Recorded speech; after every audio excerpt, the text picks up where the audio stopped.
Hello and welcome back. Today we're going to do a little bit of a short tutorial on how to make EIC get released from the UK and also implode, all of which you can do with basically no military force whatsoever. Here we did it as Finland, but we did it some time ago. You could do it as a country even such as Bahrain. All it requires your ability to put down a diplomatic interest. The way that this works, or it is by the way that we are going to do this, is by abusing a system of the mechanics in game, which is that if you side with someone on a war, so we are here sided with France, they can no longer side against you in any play under any condition whatsoever, and they can't refuse your ability to side with you, and they can't kick you out from siding with you. So what we are going to do is we are going to abuse that in order to release the EIC. Now we are also going to show a secondary situation or context where this can be useful, because it doesn't come up just with the EIC, but the EIC is kind of the most pronounced example. Okay, so we have the EIC here, and we are going to play as Tunis, and we are going to make them implode. We're going to start off by putting our interest in South China. If you want to do it at game start, this is going to be the most straightforward way to do it, because the UK almost always declares a play in South China here. We are going to swap to the UK and to make sure that they declare a play here, and then what we're going to do is we're going to swap back to Tunis, and then side on the same side as the UK. Okay, so there is a play that is brewed enough for us to be able to join on this side of the UK here. So now we will join on the side of the UK, and we will promptly move our interest from South China to North India. Now, with our interest in North India, we can declare plays there. We cannot declare a war on the British East India Company themselves because we are currently still on the same side of a play as the UK, and you can't declare war on your subjects. However, you can declare war on your subjects, and the way that the mechanics work is if we are in a war with the East India Company as the primary participant and the UK does not help them out, what the game does is they release the East India Company to be on their own by force. Now, the UK would happily defend any war we manage to find ourselves in against the East India Company, except now they can't. They cannot side against us in a play. The second thing is, if you declare war on someone, it automatically pulls their subject in. Or sorry, if you declare war on a subject, it automatically pulls the overlord in. We can declare war on Kutch. We can declare a war on a subject of a subject. So we're just going to declare for investment rights. And what will happen is this will automatically pull in the East India Company. So now we have a war with the East India Company that the UK cannot defend in because the UK is on the same side of a play as us. So the UK is ineligible to join. Now, to be fair, China could back down, in the next period of escalation before we hit max escalation here. So it's possible you want to actually wait until the war pops off. But what will happen is as soon as this war pops off, as soon as this reaches max escalation here, they will be released from the UK because the UK failed to defend one of their subjects here. Now, we don't care what this is, and we don't care about enforcement. We should be able to defend even as Tunis against the landings here, but you see East India has been released from the UK. Now, we're just trying to illustrate the mechanics, so we don't actually care about having to pay these war reparations, and in order to fire the event that the East India Company is going to get, they are going to need to be at peace. So what we're going to do is we're going to capitulate and then swap over to the East India Company. Now, this doesn't necessarily fire immediately, and the East India Company, again, does need to be at peace, so we'll just capitulate out here, but we will eventually get an event. We get it right away, the end of British rule. Now, there are three options for this event.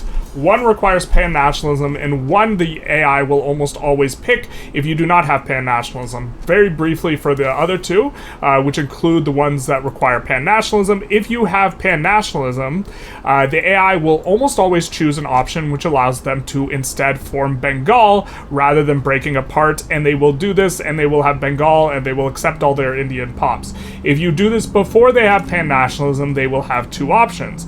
They will have the British India will be divided between the princes, all the subject countries will become independent, and states will be divided between them. The AI, while not always picking this, will almost always pick this. The other option that it can pick is 20% of our pops in East India become more radical, so it'll just radicalize 20% of the pops. If you ever are playing as the EIC and you get this event, you should always choose this option because it does not involve imploding your country. Also, if you get this and you decide you want to play as Bengal, what you can do is you can actually release all of your subjects, and if you have no subjects, the land you do own won't be divided up. But when we click this option, which is what the AI will click, you implode everything. Now, important to note here is there's going to be a lot of different princes here, and none of them have been annexed. If you've already proceeded the game a little bit and some of them have been annexed, the land mass will be divided amongst the princes, so you might get something like Adwa taking territory that was Jodhpur or something like this, because Jodhpur no longer exists if you don't do this at game start. But what you will also notice here is not all of this land is going to be incorporated. So this allows you to go for this territory when you do this very, very, very cheaply because it's not incorporated. So Adwa, this is incorporated. The land it just got from this event, not incorporated. It incorporates in 5 years, but you can have this huge land grab if you're in a position to be able to land these guys of all of these places. And so it'll be very, very cheap territory. And again, you can do this incredibly easily. We were just showing that we could do this at Tunis. You can just break up the EIC, and this is, generally speaking, probably meta to do on literally everyone, but this is also just like a huge exploit that you can use to, do this. Or, yeah. A secondary example of where you can use this technique is to get around defensive pacts or guarantees. So let's say we're playing as Spain and we want to form Iberia, although a common play pattern is probably going to be the UK starts out guaranteeing both Orania and Transvaal, which are hyper meta to go for, but you can get around this guarantee of independence, unless I'm grossly mistaken, and this works differently than a defensive pact, just by siding on the same side. So we have sided at the same side as the UK, and what we're going to do is we are going to form Iberia, or we are going to take one of the major steps to form Iberia, and we're going to protectorate Portugal. Now, normally, UK would side with them. Now, to be fair, Russia sides with them here, so it's not like we're getting these for freezies, good dealsies, but the point is even though they have a defensive pact, the UK cannot join on the same side of a play as someone they are currently in a play with, and so even though the prediction says Britain is likely to join, they are ineligible to join. And just to kind of illustrate this as much as possible, we're going to swap to the UK and show that even if we wanted to, we cannot join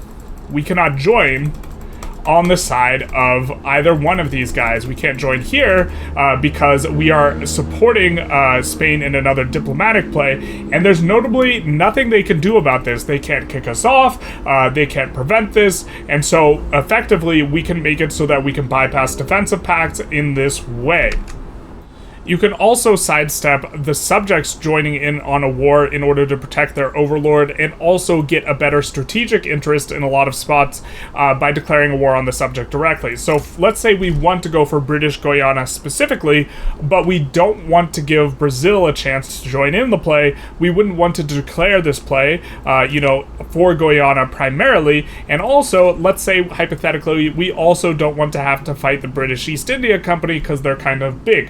What we can instead do is we can declare on the Trucial States for whatever it is that we want, and this will automatically pull Great Britain in, but it will not pull in any of the Great British subjects, and also the play will be located, in terms of primary, who can join, who can't, it will be located in Arabia. So what we can do is we can do this here, then the UK joins, and then once the UK joins, we can add the war goal for conquering British Guiana, and in this way we can go after Guiana without getting Brazil an opportunity to join in on the play, but also without allowing all the British subjects to join in on the play, which can make things a little bit easier for us because it's just going to be against the Trucial States and the UK.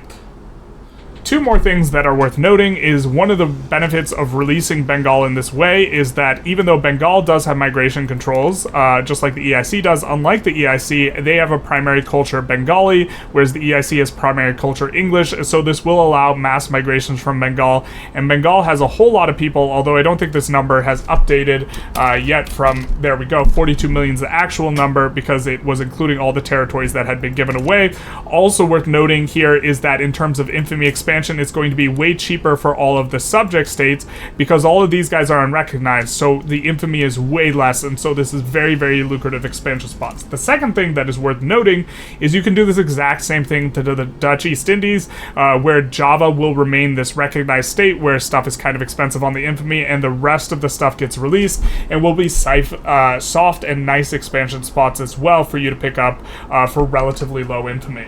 Also worth noting, if you don't want to do this the cheese way, you can also just force release EIC if you're playing someone like France, someone who's reasonably powerful.